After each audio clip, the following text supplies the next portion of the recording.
Hi guys and welcome. GSnake here with another Destiny 2 video. Thank you so much for clicking on this video. Today we are going to talk about the recent buffs and nerfs Bungie has announced will come with the 30th anniversary update. There's a lot to go over, so grab a drink and a snack and let's dive in. I have created chapters for this video if there is a specific section you would like to skip to.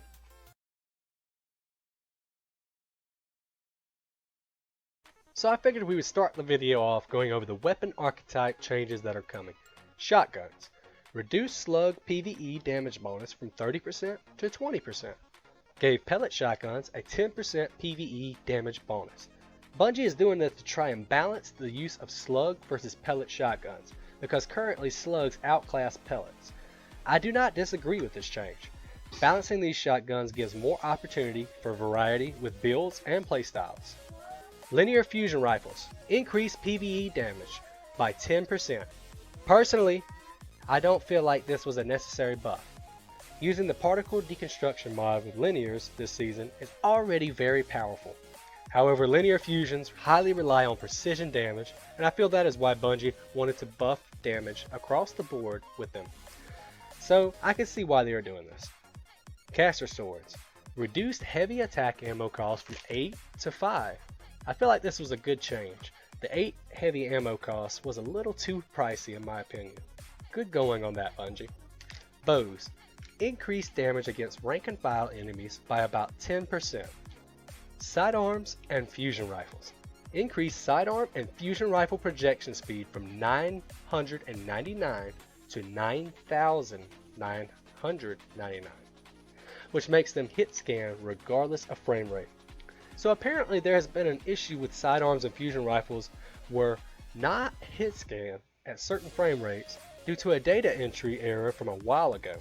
So good for them for correcting this. That's all we have so far on weapon archetype changes.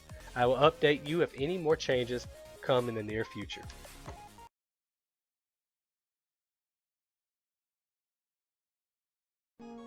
Before we jump into this section, I ask that you smash that like button and subscribe to my channel if you're finding this useful. So now let's talk about the buffs and nerfs to exotic weapons, and you may not be happy with some of these changes. Vex Mythoclast. Yes, I know. Reduced aim assist stat by 25. Reduced the linear fusion rifle mode aim assist cone scalar from 1.1 to 1.05. Now requires 3 eliminations for full overcharge instead of 2. There will probably be some people upset about this, but honestly, you have to admit that Bungie overbuffed this weapon previously. I feel that this was not a bad idea to nerf in the name of diversity in weapon choice. Fighting Lion. Remove the multi-hit requirement. Increase the buff to the reload stat from plus 50 to plus 70. Increase the buff duration to 7 seconds. I don't use this particular weapon, but it sounds like good news for those that do. Arbalest now has an intrinsic anti-barrier. I'm actually really excited about this change. I have been wanting to use Arbalest, but the lack of being able to use an unstoppable mod on this linear really made it a choice I couldn't make. I feel like this will be coming out of the vault a lot more now. Sleeper Stimulant. Increase magazine size from 3 to 4. Increase PvE damage by 6%. I feel like this was a necessary buff to give the sleeper an edge over really good legendary linear fusions. Suros Regime. Dual mode receiver mode now grants the following in addition to its current effects: plus 30 range, plus 3 zoom. I do not feel like this will make a huge difference in the sandbox. Cryothesia 77K. Removed variable trigger completely. Now fires on trigger press instead of release. This will make it feel much more responsive. Charged shot. Move to special reload. Getting a final blow with the sidearm enables access to the special reload. Once the charged shot is fired, the weapon reverts back to standard sidearm mode. This does not cost your entire magazine. Charged shot now causes an AoE which freezes AI and slows players directly hits still freeze. I feel like this was a much needed buff to this underwhelming exotic sidearm. It will actually find some use now. Leviathan's Breath. The catalyst now grants the archer's tempo perk in addition to its other effects. Whisper of the Worm. Reduced delay on activating Whispering Breathing from the catalyst from 2.1 seconds to 1.2 seconds. White Nail Magazine Refill change. Was 3 from inventory, but now pulls 2 from inventory and 1 from thin air. Increased damage in PvE by 10%. Darcy. Reduced flinch, recoil, and accuracy degradation by 50% while Personal Assistant is active. Personal Assistant now has a 1 second delay before deactivating when off target.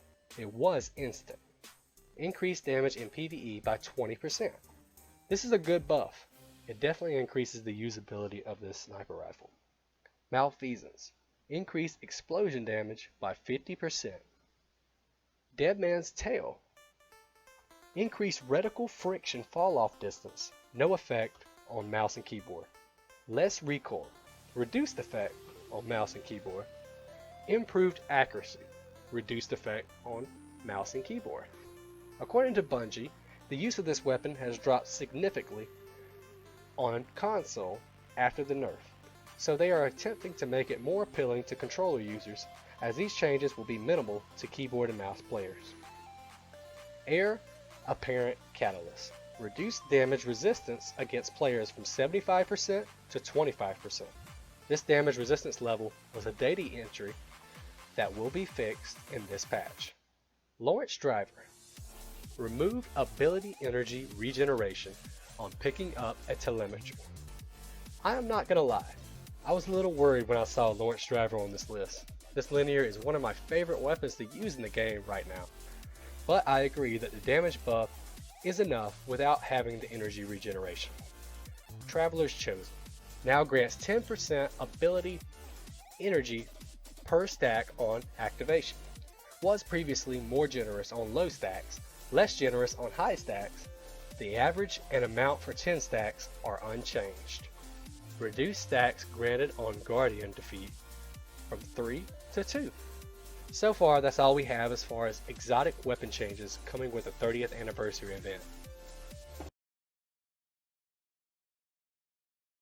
Okay, now let's talk about the exotic armor changes that are coming. Frosties no longer stacks multiplically in PvP with other regeneration buffs. Is now an additive scaler. No change in PvE. Heart of Inmost Light. Ability, energy, regeneration scalars reduced by 50% in PvP. Reworked so activating multiple abilities will now reliably result in multiple empowered stacks. The stacking behavior was previously a bug, but this seemed like a good opportunity to promote it to a feature. Controverse Hold. Duration of the grenade regeneration buff is no longer random between 1 and 4 seconds.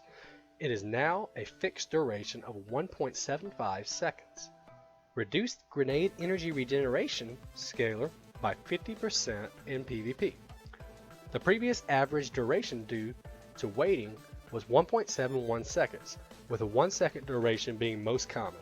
So this should improve the exotic's consistency over the game, across the game, with a lower return in PvP. Making this exotic more consistent is a good thing for the sandbox, in my opinion. Doomfang Pauldrons. Reduce super energy gain on activation when an opposing player is killed by a void melee by 50%. No change in PvE. Shinobu's Vow. Reduce grenade energy gain on hits versus players by 66%. No change in PvE. Crown of Tempest. Grenade, melee, and super energy regeneration scalar buff. Duration reduced from 7 seconds to 4 seconds in PvP. No change in PvE. The Stag. Reduce class ability energy refund on shield break by 50% in PvP. No change in PvE. Clearly, Bungie is trying to limit ability regeneration to reduce ability spamming in Crucible. We will get into this more in the next section. If you are finding this video useful, please drop a like, comment, and subscribe to my channel.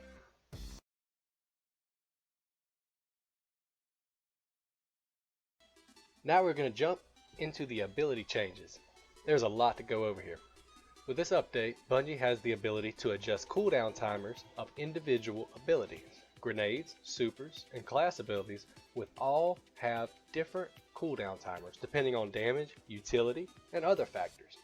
They have touched just about every ability in the game, so this will be interesting to see how it works out in the sandbox. You will be able to view the cooldown timer of each ability on the character screen. Just keep in mind that the base cooldown is at tier 3 of the relevant armor staff. The ultimate goal in all of this is to try to reduce ability spamming in Crucible and put the focus more on gunplay. However, to compensate for making abilities take longer to come off cooldown, Bungie has made all grenades do 15% more damage in PvE. They have also made a change in how super energy is regenerated. Bungie wants the best way to gain super energy to come from being in combat, as in taking and dealing damage. As so, there will still be a passive regeneration of your super based on your intellect stat, just at a significantly reduced rate. Bungie claims that super regeneration in PvE should be close to the same, if not faster. However, in Crucible, every Guardian should be able to get one super per 6v6 match that goes to the score or time limit as long as they participate in normal combat. They are also making it so that primary weapon damage regenerates super energy at a faster rate than other weapons. Stasis will also be seeing a nerf. With this update, stasis crystals will no longer freeze Guardians, but slow them. This nerf will only affect PvP. The list of all other changes to stasis are as follows. Increase slow freeze radius from 1.75 meters to 2.6 meters. Freeze only applies to PvE.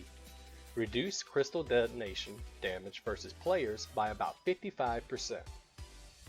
Increase crystal detonation damage versus PvE combatants by 60%.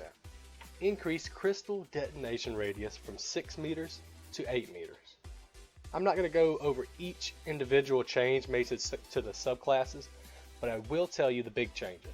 If you want to read about all the changes made, I will link the TWAB in the description. Hunter changes. There are changes to the Hunter's dodge. No longer breaks projectile tracking. Base cooldowns have been increased. And here are the Revenant Hunter changes. Shatter Dive will now almost never kill a full health Guardian. Much less lethal versus players. Much more lethal versus PvE combatants. But don't think that the crosshairs are only on the Hunters, because here are the Titan changes. Titan. The biggest nerf to Titans is that Shoulder Charge is no longer a one-shot on Guardians. To balance this, they have increased its range and increased the damage against PvE combatants. They are also increasing Towering Barricade cooldowns and decrease Rally Barricade cooldowns to try to make rallies a more enticing choice. And lastly, we'll go over the big changes to Warlocks. Bungie has decreased the range and reduced the suppression time on Warlock melee blows. They now match those of Titans and Hunters.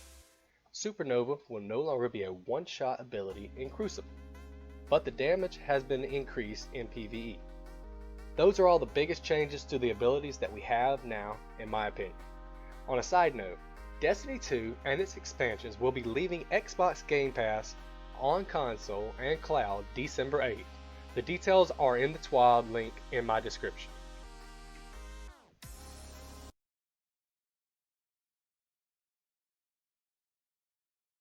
So I'm going to talk about what I think of all this and the future of the Destiny 2 sandbox. The weapon nerfs and buffs may upset some of you, but Bungie is trying to balance out the weapons. I see it as a great thing.